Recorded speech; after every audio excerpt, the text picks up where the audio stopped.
the secret to success is to stop being such a selfish bastard and care about other people, right? Is I think the shift that we're trying to cause in folks, and that is the secret to success, not only in life but in business.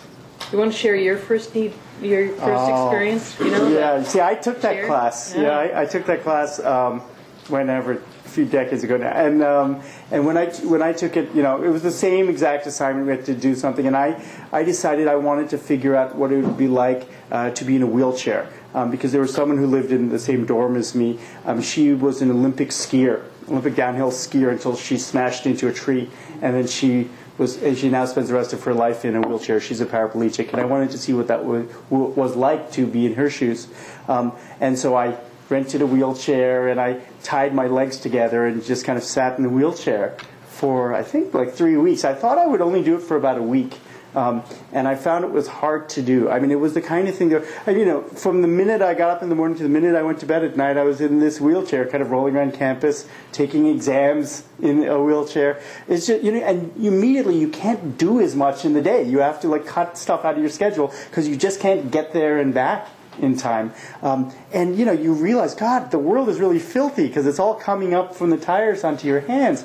And then the emotional stuff starts to kick in, like, wow, you know, everybody is about 3 feet taller than you, and so they're all talking over your heads, and you feel like a child. It's just really, you know, I realized that after a while, I started just staying in bed all day. Because I would be asleep, and I'd wake up, and I'd look over at that wheelchair, and I'd be like, oh, forget that. And then I'd go back to sleep for a few more hours. And then I told myself, no, I must be getting sick. But I really wasn't getting sick. I didn't want to deal with that. So then after a few days, I said, I have to get out of this. I have to deal with this and see what's on the other side. So kind of forced myself to get in the chair. So that took another few days to do that. And then finally, when I really thought I had kind of mastered this and figured out what it was about, I needed to stay in the chair for another few days beyond that, because go back to my friend Muffy, who I was trying to find out about. It was really tough, because imagine you're ever in a conversation with somebody and it's a great conversation, but you don't know how to stop the conversation and say, okay, well, bye, I need to leave. This is like 10,000 times worse, right? Because now you're like, well, thank you for showing me what it's like to be a paraplegic. I'm going to go back to walking now. See you later. And it's like, how do you politely leave that? And I couldn't find a nice way to get out of the chair. So, you know, I stayed in the wheelchair for another week. I couldn't, you know, how do I do this?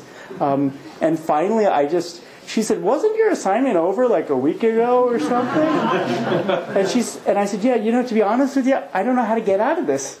You know, and I explained this to her, and she said, you're insane. You're a complete idiot. She's like, if I could walk right now, do you think I'd be sitting around here talking to you? I'd be gone. You know, it kind of gave me permission to do it. But it's something that kind of opened up my eyes, and I think permanently tweaked my experience about, you know, what human endeavors are really all about. What I love about the way you teach your class, and is so important, is that it's so accessible, and empathy is not, it doesn't need to be an overly elaborate exercise. Another exercise you have that I love is the Play-Doh exercise. Give another, so you're getting 2 tips out of this.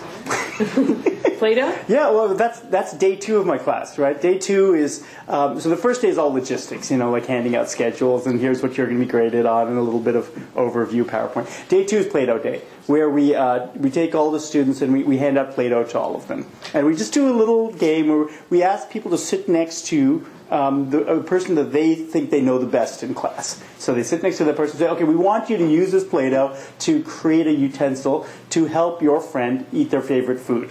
And just see what they can. And some people know each other really well. Some people don't know each other all that well. And so we do this because, you know, it's a design class. We should be making something.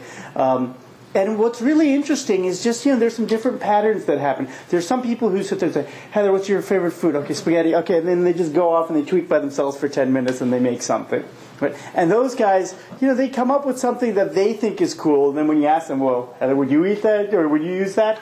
They say, I don't think so, not really.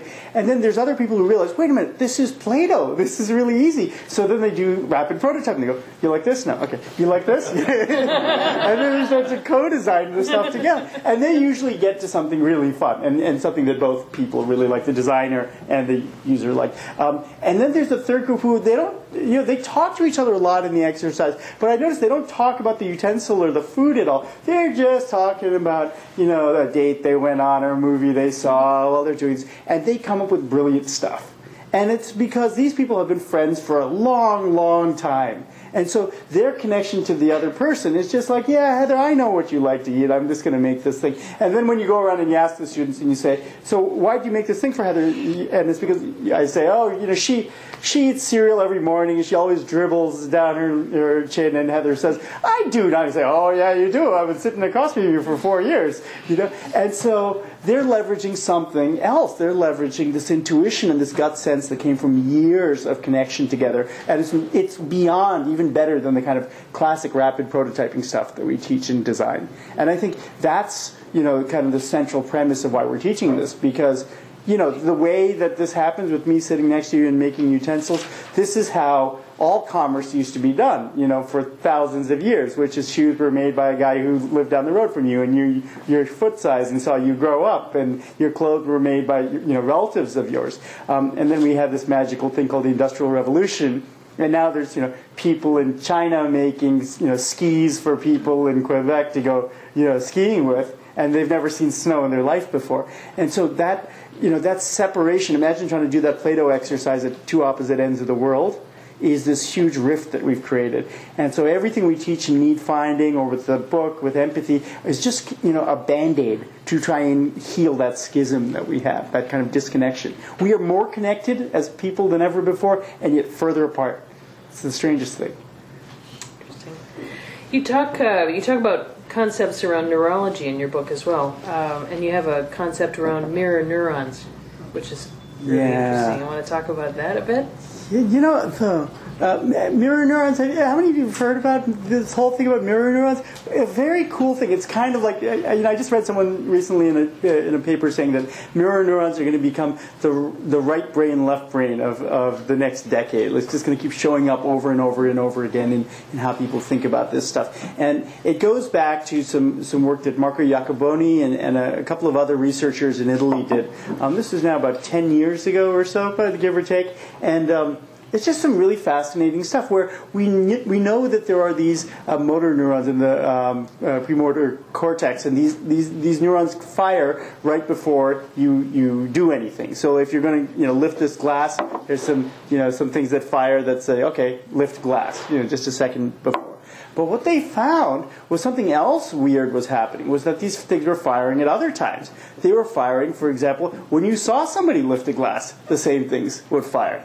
Wow, that's kind of freaky. And then they did a few more experiments, and they found when you talk about lifting a glass, that's, you know, the same things fire. And when you hear someone else talking about lifting a glass, they fire. So the same neurons in your brain, right, fire whether you're actually lifting the glass or seeing somebody else lift a glass. And this is why you can literally learn to play basketball. You know, by watching people play basketball on TV, you can get better at basketball. And this is why, you know, despite my love for the video game industry, you know, running around killing people on screen actually is wiring your brains to run around and kill people, right? And so, but this connection, the fact that there are neurons in your brain that you know, look at other people and treat them exactly as your own actions, suggests that there's a neurological component to empathy which can't be ignored. And so when I see other people doing things, or when I see other things being done to people, it deeply affects us. You see this all the time. I mean, you've all been to movies where, like, there's some horrible torture scene or something, and then someone's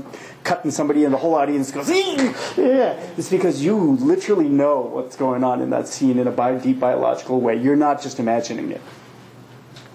Weird. You also talk about reciprocal altruism. You want to explain that for us? Yeah, okay, so reciprocal altruism is something that we all get on some level. It's a broader principle. It originally came out of a conference that happened back in the 19th century, and it's really related to this whole idea of empathy, where, you know, in the book we write about the fact that when you have this empathy for other people, when you have this connection with other people, suddenly how you treat that person directly affects your sense of how you would treat yourself. And we have a rule for that in our society. We don't call it, you know, reciprocal altruism. We call it the golden rule. Right? You should treat others as you want to be treated. And in fact, that idea of reciprocal altruism grew